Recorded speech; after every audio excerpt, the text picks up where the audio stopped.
మన భారతదేశ ప్రధాని నరేంద్ర మోడీ గారికి బీజేపీ పార్టీకి హృదయపూర్వక మనస్ఫూర్తిగా అభినందనలు, ధన్యవాదాలు. అదేవిధంగా ప్రతి ఒక్కరూ కూడా అందరూ కూడా దయచేసి కామెంట్ బాక్స్లో నరేంద్ర మోడీ గారికి, చంద్రబాబు నాయుడు గారికి, పవన్ కళ్యాణ్ గారికి, పురంధేశ్వరి గారికి కామెంట్ బాక్స్లో ధన్యవాదాలు, అభినందనలు తెలియజేయగలరు. నేను వరప్రసాద్ హైందవీర్. మన ఆంధ్ర రాష్ట్రం స్వర్ణాంధ్ర ప్రదేశ్గా మారబోతుంది. మన ఆంధ్రప్రదేశ్ అందరూ కూడా చాలా సంతోషించాలి, అందరూ హర్షించాలి. కూటమిలో భాగంగా మంచి మ్యాండేట్ ఇచ్చారు ఆంధ్ర రాష్ట్ర ప్రజలు. మన కూటమి పవన్ కళ్యాణ్ గారు, చంద్రబాబు నాయుడు గారు మోడీ గారికి ఒక బహుమానంగా ఇచ్చారు కేంద్రానికి. అయితే మన ఆంధ్ర రాష్ట్రానికి ఏం చెయ్యాలి, ఎలా చెయ్యాలి అన్నీ కూడా మన దేశ ప్రధాని మోడీ గారికి తెలుసు. అడగక్కర్లేదు, అమ్మనైనా అడగాలేమో కానీ మోడీ గారిని ఏం చెయ్యాలి అని అడగక్కర్లేదు. మోడీ గారికి తెలుసు.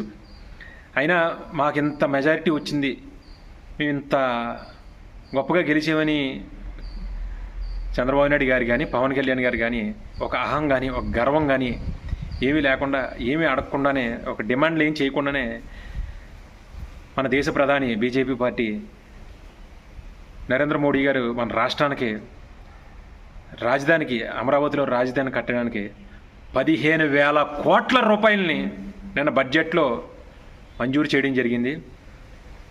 Hats off Modiji, BJP hats off. ప్రతి ఒక్కరూ కూడా హ్యాట్సాప్ చెప్పాలండి. విభజనలో భాగంగా వెనకబడిన జిల్లాలకి, వైజాగ్, చెన్నై వరకు కారిడార్, అలాగే ఇండస్ట్రీలకి, రాజమండ్రి, కాకినాడ, విజయవాడ, ఇలాగ అన్ని సిటీలు, టౌన్లు కూడా మంచి అభివృద్ధి చేయడానికి, పోలవరం ప్రాజెక్టు మరింత వేగవంతంగా ముందుకు వెళ్ళడానికి అన్నీ కూడా ముందుకి వెళ్ళడం జరుగుతుంది. అందరూ కూడా హర్షించాలి. అందరికీ ఉపాధి, ఉద్యోగాలు అన్నీ కూడా చాలా సంతోషంగా జరుగుతాయి. చాలా హ్యాపీ.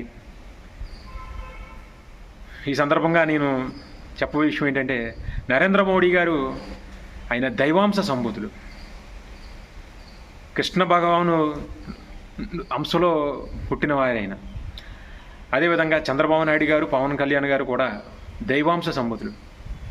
మన ఆంధ్ర రాష్ట్రానికి చంద్రబాబు నాయుడు గారు, పవన్ కళ్యాణ్ గారు కృష్ణార్జులు.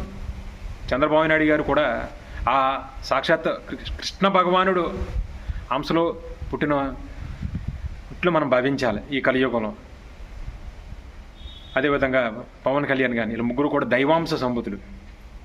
మన దేశంలో ఏ విధంగా అధర్మం ఎంత ముందుకు వెళ్తుందో, అభివృద్ధి అవుతుందో, అధర్మం అందరికీ తెలిసిన విషయమే. నేను ఎందుకు చెప్తున్నానంటే దైవాంశ సంభూతులని ఆ సాక్షాత్ కృష్ణ భగవానుడే చెప్పడం జరిగింది.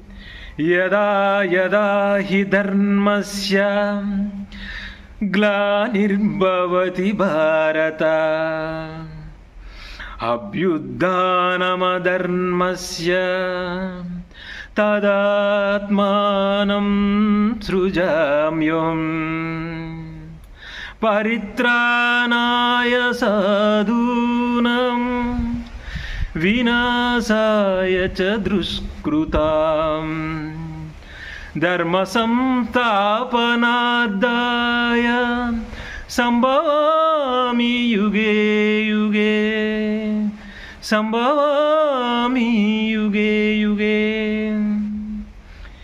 ఏ కాలమున ధర్మానికి హాని కలుగునో, అధర్మం వృద్ధి చెందునో ఆయా సమయములందు శిష్టరక్షణ, దుష్ట శిక్షణ, ధర్మ సంస్థాపనార్థముల కొరకు ప్రతి యుగంలో అవతారం దాల్చెదను అర్జున అని సాక్షాత్ కృష్ణ భగవానులు వారే చెప్పడం జరిగింది. కనుక మన మోడీ గారు, పవన్ కళ్యాణ్ గారు, చంద్రబాబు నాయుడు గారు దైవాంశ సంభూతులు.